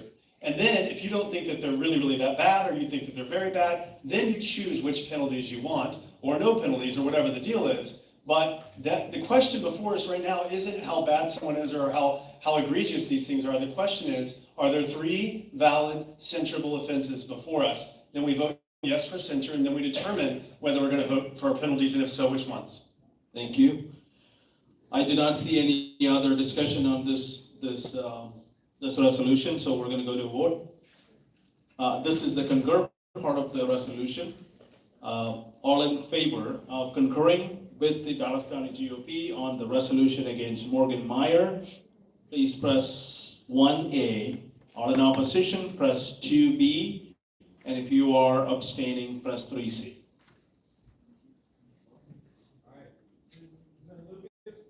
Susan Lucas, Kelly Perry, Randy Pearl. Where'd it go?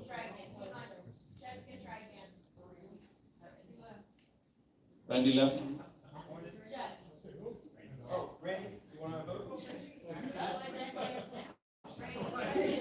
Where'd the army go? All right, we're good. With, what am I looking at? 32 yeas and 29 nays, 2 abstain, the resolution fails.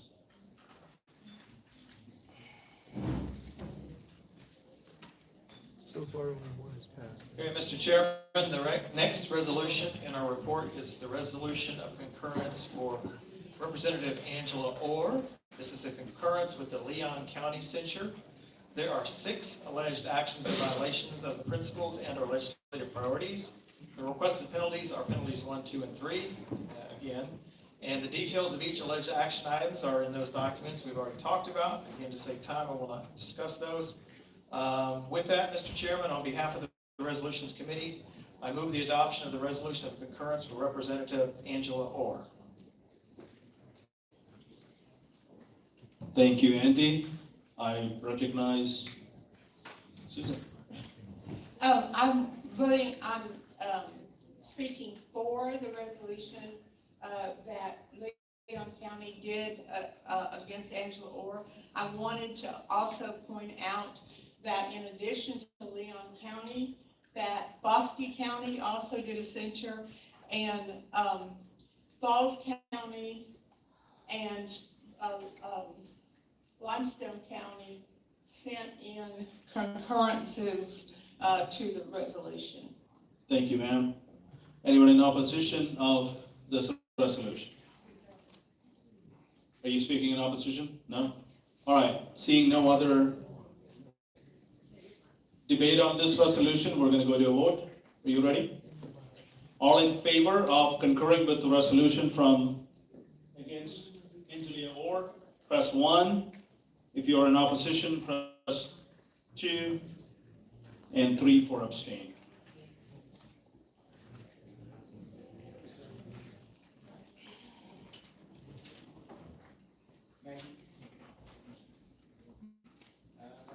Cheryl? Go.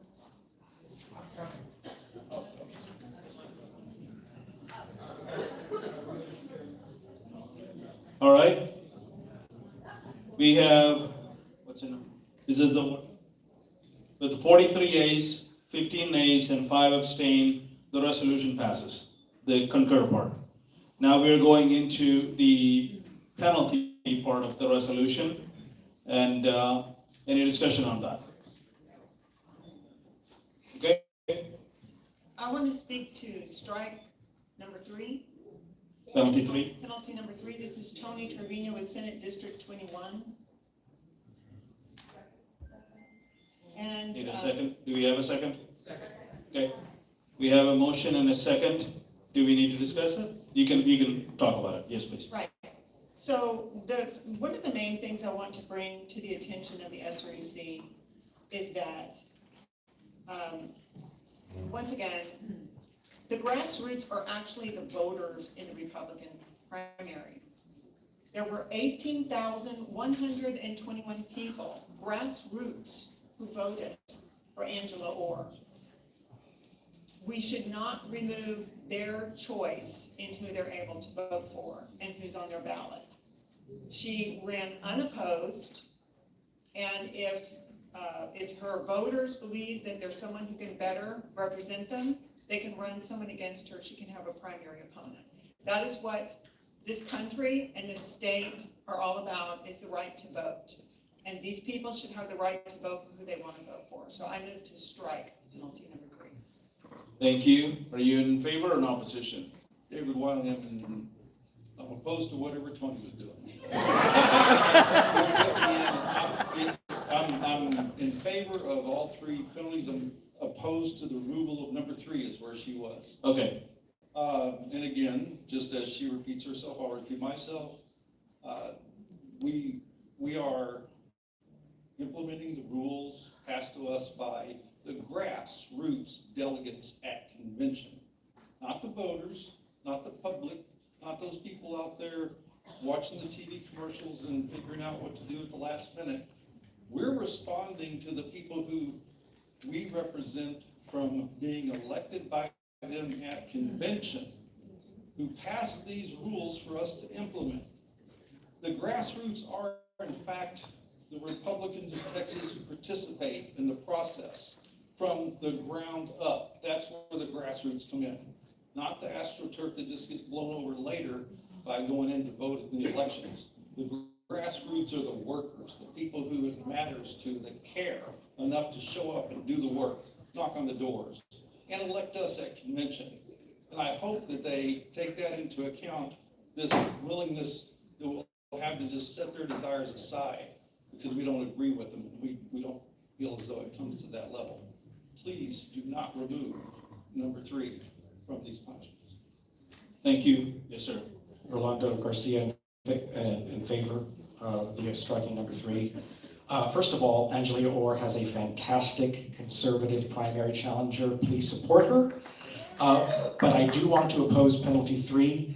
I keep hearing that we just have to do whatever the counties send up to us. Okay, if the delegates want to amend Rule 44 next year to read that the counties themselves can apply penalty 3, they can do that. But as it reads right now, it is up to us, the SREC, to decide whether what the counties sent us merit penalty 3. And once again, this I do believe merits penalty 1 and 2. It does not merit penalty 3. And for those who insist that we can charge ahead into court, consequences be damned, I want your names on this vote, so when the depositions come, okay? When we lose this case in court, when we are unable to raise money because we're at war with the Trump White House, I want people to know who to blame.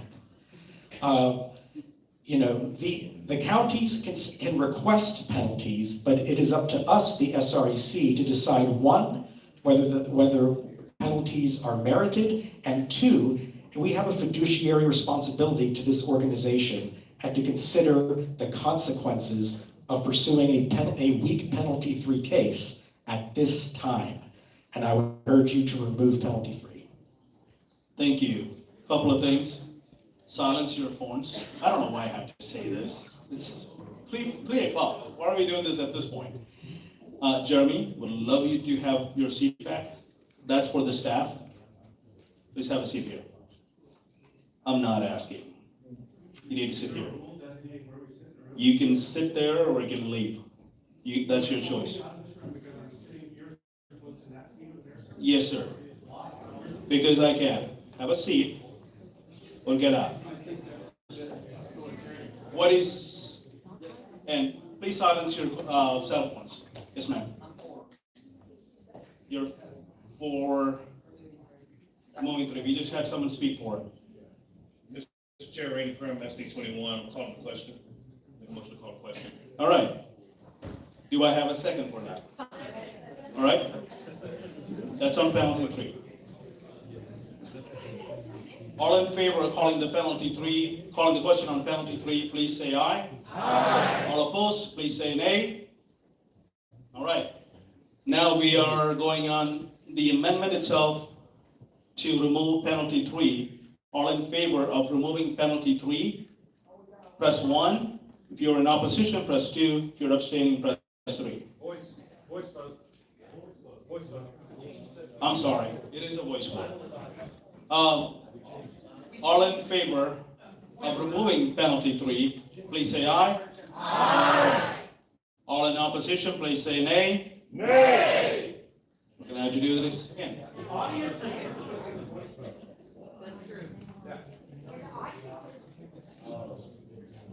Let's do that again.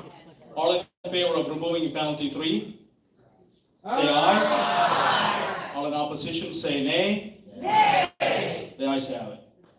I call for division, so we vote. I think that was also what we voted on earlier, that we would do that on penalties. Okay, we're gonna need how many people?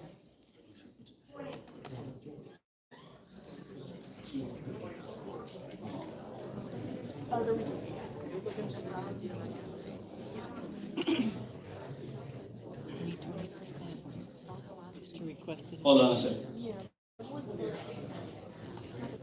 I need 20% of the people to agree with him to go to record vote. 13. Do we have 13 people to say we need record vote on this?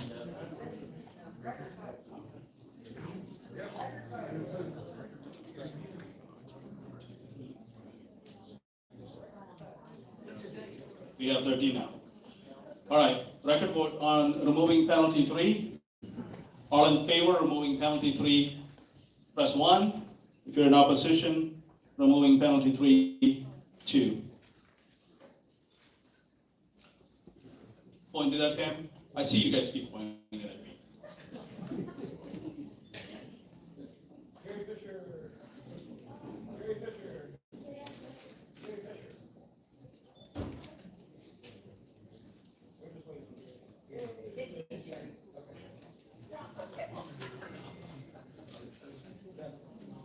All right.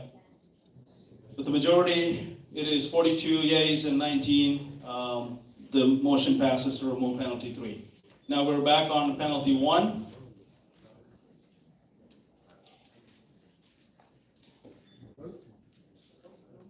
Penalty 1, if you are in favor of penalty 1, are you guys ready? Hold on, we're not ready yet.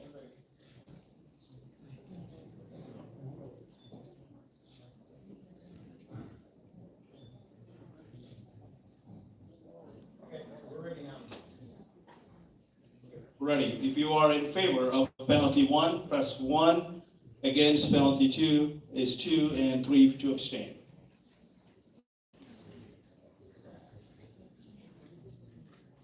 What's the number? Kristen, or Paul Hill, sorry, follow yourself, and, Ron, we're done.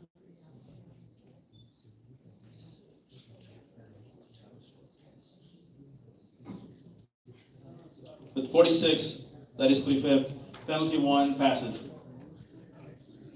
We'll go to penalty 2 now. Yes, sir. I'm assuming there are no discussion on penalty 2 either. So, give us a minute, we'll go there.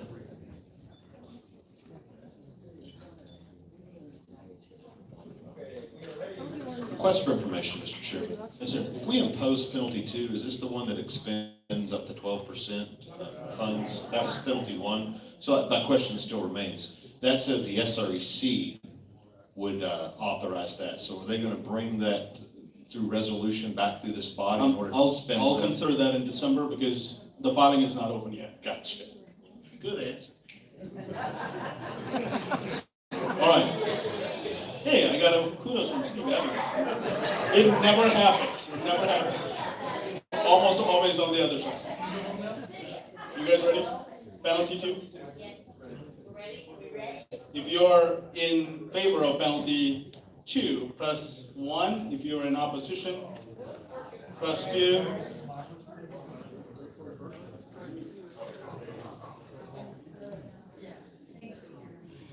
And if you're abstaining, press 3.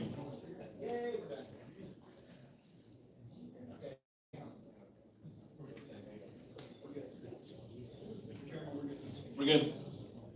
45. With 45, penalty 2 is sustained. Next resolution is on Jared Patterson.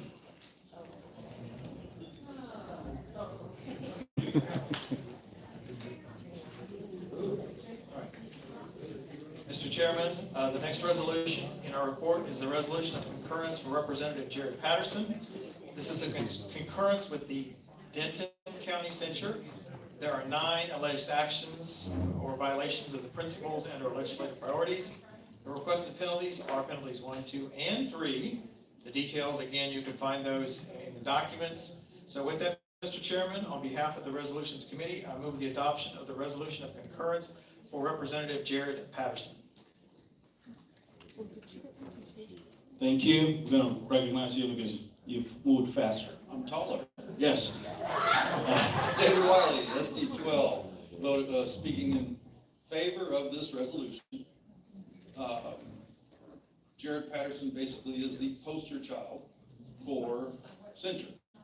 He's the one that shows up on all the pictures. He's the one that makes all the audio recordings, that casts all the aspersions. He's the one that we would censure because we just don't like him. But look at all these cases, all of these stated cases, that the precinct chairs in his district, all in the same county. It's not like only a few precinct chairs in one county. This is a single county to satisfy your multi-county issue, all in the same county. And they voted over 2/3 to censure him. Please support these precinct chairs all from one county who raised these issues to us. And just based on this, not the fact that he's actually really sounds like he doesn't want to be a Republican anyway, and support this resolution. Thank you. Thank you. You're recognized. Rolando Garcia, SD 15. I'm just going to acknowledge the obvious fact that we all know Jared Patterson is the biggest asshole in that Texas House. However, that is not a censurable violation. Being an awful person, as we've discussed before, is not a censurable violation. I wish I had time to go through all of these violations and explain to you why so many are bogus. But again, I will remind you, has 3 of these violations. I say that not because I think Mitch committed 3 violations, because those votes aren't violations, okay? They included things that are clearly not Rule 44 violations. And I also, again, want to look at the bigger picture with Jared Patterson. As awful as he is personally, his voting record is at about right at the middle of the Republican caucus. On pretty much every scorecard and ranking, he's just about right at the middle. So he's like better than half, in terms of voting record, he's better than half the Republican caucus. Now, that's not great, but is it worthy of Rule 44 censure? Rule 44, again, for the worst of the worst, is the worst of the worst, half the Republican caucus? Some may think it is, but then censure loses its meaning. The worst of the worst is for the worst 1 or 2 or 3. It is not someone whose voting record is in the middle of the Republican caucus. Again, acknowledging as personally unpleasant as he is. All right, you're up, then I'll come to you. Mr. Chair, we need to permit SD21 to call a previous question.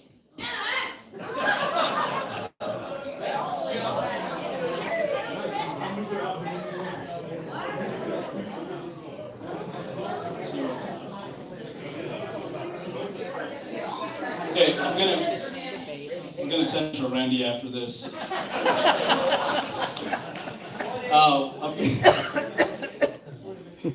Doesn't that require a second? Which one? He didn't make a motion. Yes, well, I'm not taking that yet. You're recognized.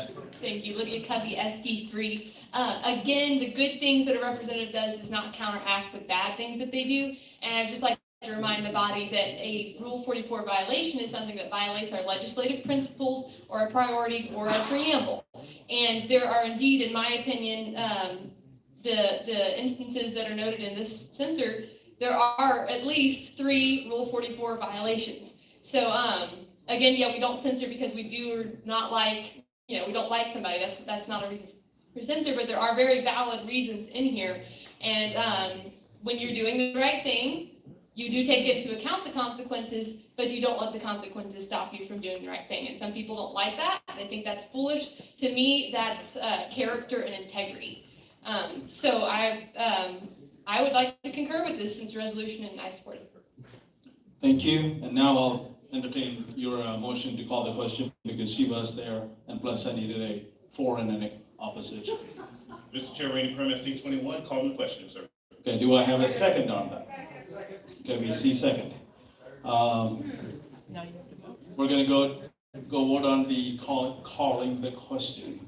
It's almost 4 o'clock. All in favor of calling the previous question, say aye. Aye. All in opposition, say nay. Nay. The ayes have it. Now we're back on the resolution itself. We are going to vote on the concurrence part of the resolution. You ready?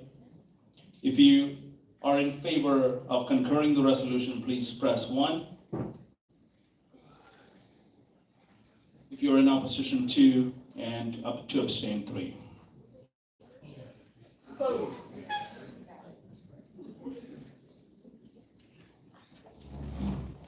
Missing Susan Lucas, Tisha Crow, and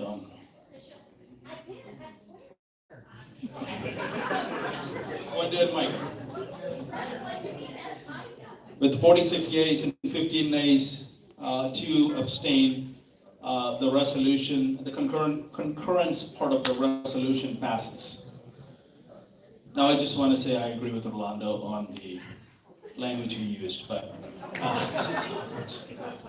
I can't do that. I shouldn't do that. Now we're at the penalty part of the resolution. Yes, well. Thank you. Now, hold on a second.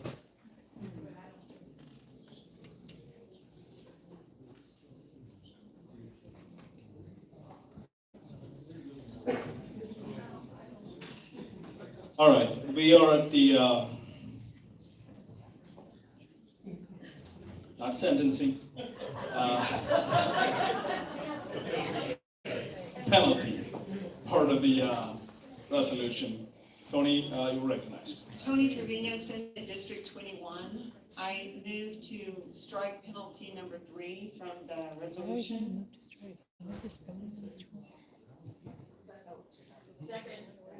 Is it all same arguments before? well, Just kidding, you can speak. all right, thank you. I do know people don't like to hear it, but there are people who voted for Jared Patterson. 14,741 votes. And these numbers are from the primary. These are grassroots voters. We can quibble about whether or not voters are grassroots. That is ridiculous. If someone's voting in the Republican primary, if they can find time when they've got a job and they've got a family and they have to find the time to go and vote in the Republican primary so they can have their voice heard, they are grassroots. They are what we are all about, and they are why we are here, so they do matter. But I would say, in addition, that Representative Patterson, that some of the things he was singled out for, this is just for you to consider while you're deciding. 4 of the votes that he's being censured for are the same votes that Mitch Little had. 4, yes. Yes, they are. And there are also 6 votes from Representative Baumgardner that were the same, 2 votes for Hayes, and 2 for Hopper. And he was just censured for all of these. So please take that into account. He also ran unopposed in the last primary. So if you want to get him out of office, let's use democracy. That's a novel thought. And let's actually vote him out of office. If you want to see him out of office, run somebody against him and have him lose in the primary. Thank you very much, sir. Thank you. Leslie Thomas, SD 22. We've been hearing that penalty 3 is for the worst of the worst. And I want to say this somberly. When you call and threaten your precinct chairs, with retaliation and lawsuits for doing something that is their legal right to do, then I think that that's one of the worst of the worst. And so for this case, I urge you to vote for penalty 3. Yes, sir. Rolando Garcia, SD 15. This is not about Jared Patterson. This is about penalty 3. And yes, I agree, Jared Patterson is a jerk to his activists. But 1, that's not a Rule 44 violation. And 2, that is not a reason that you want to use in court for why you're kicking him off the ballot, okay? I am saying all this because I want to protect penalty 3, okay? We are currently fighting the closed primary lawsuit, and we will win. I mean, it's going to take a while, it's going to take some money, but we will win. And we will have won on the principle that the party can control its nominating process. After we've won the closed primary lawsuit, we will be in a strong position, if we want, and if in next cycle, to pursue a penalty 3 case in court. Again, this is not the time, because 1, we will lose in court and jeopardizing the future of penalty 3, and 2, we will put ourselves at odds with the White House, and 3, we will destroy our fundraising next year, okay? Again, all of you who want to be bold activists and don't want to ignore your fiduciary responsibilities, those of you who want to vote for penalty, go to court on a half-baked penalty 3 case, I want you to sign up for raising money for convention, okay? Because you're gonna have to raise the money after the Trump White House tells their Texas donors to shut off RPT, because that's what's going to happen. Thank you. Yes, sir. In regards to Mr. Trump, I was on his spiritual advisory team in 2015 when he ran for office and helped stare down major donors like Soros and others when they were squaring off against evangelicals. So I know Mr. Trump cares about things that we care about, President Trump. And I'm going to need you to speak to the resolution. I am speaking to the resolution. I was speaking exactly what Orlando just got to say. He just said this. Yeah. And so I'm commenting on the opposite of that. That I think that in her case, or in the case, Jared's case, that there can be understanding of us going, okay, or anyone's case. And so using the president as a reason to not enact penalty 3, I think is invalid. But more commonly, I want to talk about the legal case. I want to be real clear, speaking to what was just asserted. I believe, as a member of this body, that a judge will not be deciding on the intricacies of our platform. A judge will be deciding this based upon whether or not we followed our processes. Now, I'm not making a comment right now about Jared, I'm commenting about what was commented about this resolution. And that is really simply that it's a misnomer that a judge is going to go into our deliberative process and say, well, this person was this bad or that bad, or Jared was this bad or that bad. No, a judge is going to look at, did we follow our processes? Were we in any way violating constitutional law? And so I think it's a misnomer to keep throwing that up as if the evaluation of how bad someone is something a judge is going to do. A judge isn't necessarily going to be looking at it, and if they do, I believe it will be thrown out in court. A judge would be looking at, a rightful judge would be looking at the constitutionality of it, they'll be looking at whether we followed our procedures, not so much the badness of someone. So again, as delegates to our SREC members, we should be free to decide whether we believe this to be a penalty 3 offense or not, irrespective of the lawsuit, because the claims made about the lawsuit and how a judge would evaluate this, I believe to be false, in particular regarding the quote badness or not badness of a representative. The question is, in this moment, are we following our procedures? Thank you. I'm going to take a recess for 5 minutes. In the middle of it. Then when we come back, I want only the SREC members back here. Yeah, we'll go to an executive session once we come back. Or no objection to that, right? There's a clarification I want to make. I just want the members to hear it. Okay, I'm up to the mic next.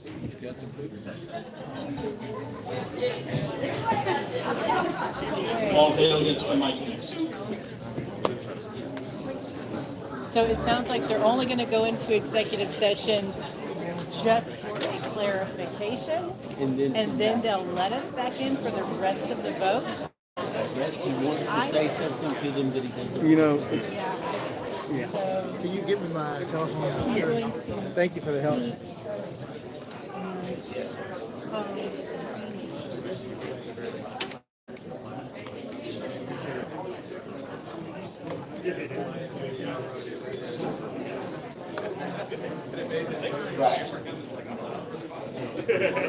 How much you got left? How much you got left? My phone is at 100%. All right. I think I've got enough.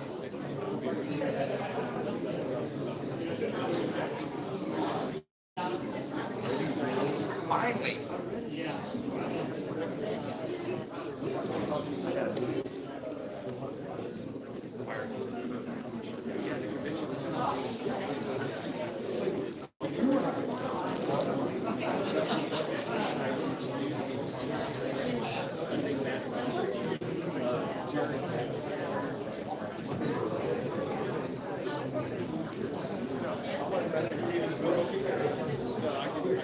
Thank you.